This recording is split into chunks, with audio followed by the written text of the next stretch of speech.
പക്ഷേ ആ വിമർശനം നടത്തുമ്പോഴും അദ്ദേഹം തൻ്റെ സമൂഹത്തോട് കാണിച്ചത് വിനയമായിരുന്നു.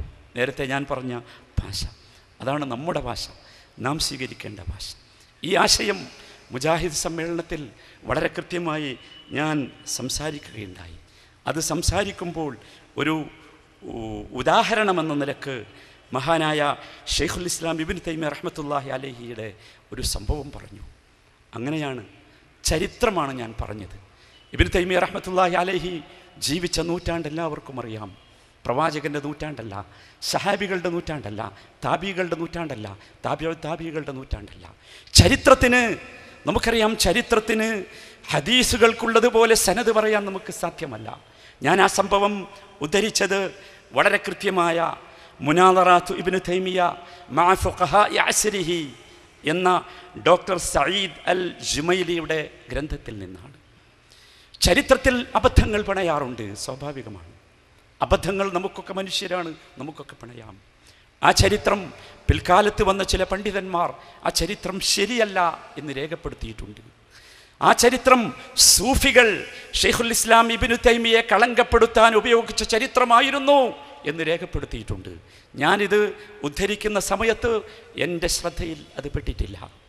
ഇത് ശ്രദ്ധയിൽപ്പെട്ടാൽ ഒരിക്കലും ഞാൻ ഉദ്ധരിക്കുകയുമില്ല. ഇനി ഞാനത് ഉദ്ധരിച്ചതൊരിക്കലും എന്തെങ്കിലും ഒരു കടുപ്പമുള്ള വിഷയം, ഇസ്ലാമിൻ്റെ അടിസ്ഥാനമായ വിഷയം അതിന്മേൽ പടുത്തുയർത്താൻ വേണ്ടിയായിരുന്നില്ല. ഞാൻ പറഞ്ഞത് എന്താകുന്നു എന്ന് നിങ്ങൾ കേട്ടതാണ്.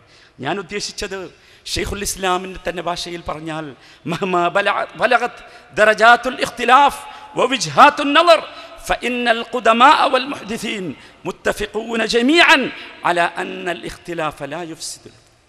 അഭിപ്രായ വ്യത്യാസങ്ങൾ, പണ്ഡിതോചിതമായ അഭിപ്രായ വ്യത്യാസങ്ങൾ, ഇൽമിയായ അഭിപ്രായ വ്യത്യാസങ്ങൾ, അതെത്ര തന്നെ വലുതായിരുന്നാലും ശരി, മുൻകാല പണ്ഡിതന്മാർക്കിടയിൽ ഉണ്ടായിരുന്ന രീതി, അവർക്കിടയിലുള്ള സ്നേഹബന്ധങ്ങൾ അതിൻ്റെ പേരിൽ നശിക്കുക എന്നതായിരുന്നില്ല, മറിച്ച് പരസ്പരം കാര്യങ്ങൾ ചർച്ച ചെയ്യുക എന്നതായിരുന്നു. അതാണ് നമ്മുടെ രീതി, അതാണ് നാം സ്വീകരിക്കേണ്ട രീതി എന്ന് പറയാൻ വേണ്ടിയാണ് ഞാൻ ആ സംഭവം ഉദ്ധരിച്ചത്. നമുക്കറിയാം, ഈ സംഭവത്തിൻ്റെ പശ്ചാത്തലമോ ഈ സംഭവത്തിൻ്റെ പിന്തുണയോ ഇല്ലാതെ തന്നെ നമുക്കറിയാവുന്ന ഒരു വിഷയമാണത്.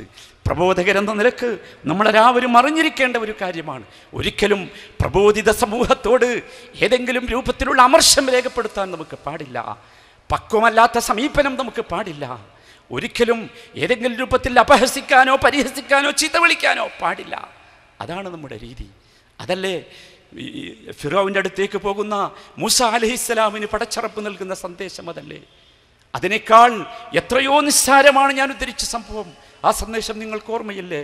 ഫഖൂലാ ലഹു ഖൗലൻ ലയ്യിനൻ ലഅല്ലഹു യതദക്കറു യഖ്ശാ.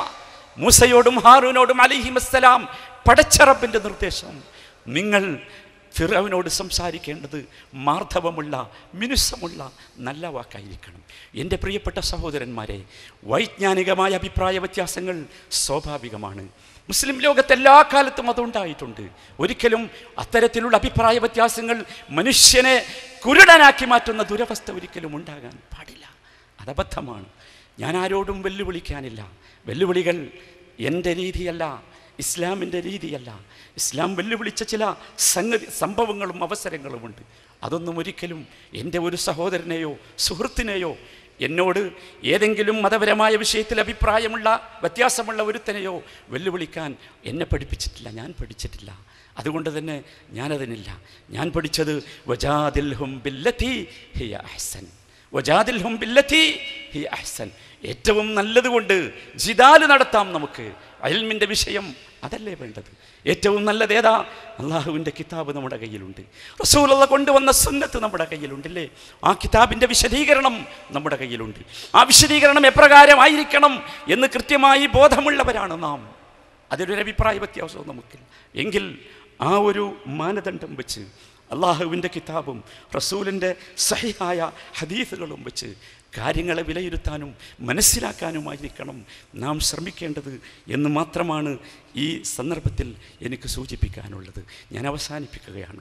അർഹമുർറാഹിമീനായ റബ്ബ് നമുക്കെല്ലാവർക്കും ദീനിൻ്റെ യഥാർത്ഥ വെളിച്ചം നൽകി നമ്മളെയൊക്കെ അനുഗ്രഹിക്കുമാറാകട്ടെ. നമുക്ക് തൗഹീദിൽ നിലനിൽക്കണം. നാം തൗഹീദിൽ, പലരും തൗഹീദിൽ ജനിച്ചവരല്ല, നമുക്ക് തൗഹീദ് കിട്ടിയതാണ്. ബഹുമാനരായ നമ്മുടെ പണ്ഡിതന്മാരുടെ അങ്ങേയറ്റത്തെ പരിശ്രമം കൊണ്ട് നമുക്ക് തൗഹീദ് കിട്ടിയതാണ്. ഈ തൗഹീദ് നമുക്ക് പ്രബോധനം ചെയ്യണം, ഈ തൗഹീദിൽ നമുക്ക് നിലനിൽക്കാനാവണം.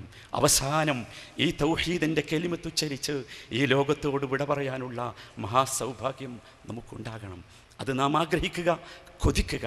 ഇതിൻ്റെ മുമ്പിൽ നമുക്കൊരു തരത്തിലുള്ള ഒരു തരത്തിലുള്ള ഭൗതികമായ പ്രശ്നങ്ങളും ഒരു തരത്തിലുള്ള നമ്മുടെ മനസ്സിനെ അലട്ടുന്ന ഈഗോകളും നമുക്ക് പ്രശ്നമാകരുത് സഹോദരങ്ങൾ. ആർക്കെങ്കിലും അങ്ങനെ പ്രശ്നമായി എന്നത് നമുക്കും പ്രശ്നമാകരുത്. ആരെങ്കിലുമൊക്കെ അങ്ങനെ പറയുന്നു എന്നത് നമുക്കൊരു പ്രശ്നമാകരുത്. പറയാനുള്ളവർ പറഞ്ഞുകൊള്ളട്ടെ. അതിനൊക്കെ ഒരു പരിധിയും അവസാനവും ഉണ്ടാകും. ഒരു കാര്യം നാം ഉറച്ച് വിശ്വസിക്കുക, നാം തൗഹീദിൻ്റെ മാർഗത്തിലാണുള്ളത്. ഈ തൗഹീദിൻ്റെ മാർഗത്തിൽ നിന്ന് വ്യതിചലിക്കാൻ നമ്മുടെ മനസ്സുകളെ നാം ഒരിക്കലും അനുവദിക്കരുത്. നമ്മുടെ കുടുംബങ്ങളെ നാം അനുവദിക്കരുത്. നമ്മുടെ സമൂഹത്തെ നാം അനുവദിക്കരുത്. അതിന് തൗഹീദിൻ്റെ പ്രവർത്തനങ്ങളുമായി നാം മുമ്പോട്ട് പോകണം. അള്ളാഹുവിൻ്റെ റസൂൽ സമൂഹത്തെ പഠിപ്പിച്ച അതിനുവേണ്ടിയുള്ള മാർഗരീതി എന്ത് എന്ന് നമുക്കറിയാം. ആ രീതി നേതൃത്വം നമുക്ക് പറഞ്ഞു തന്നുകൊണ്ടിരിക്കുന്നു. അതുമായി നമുക്ക് മുമ്പോട്ട് പോകാൻ സാധിക്കണം.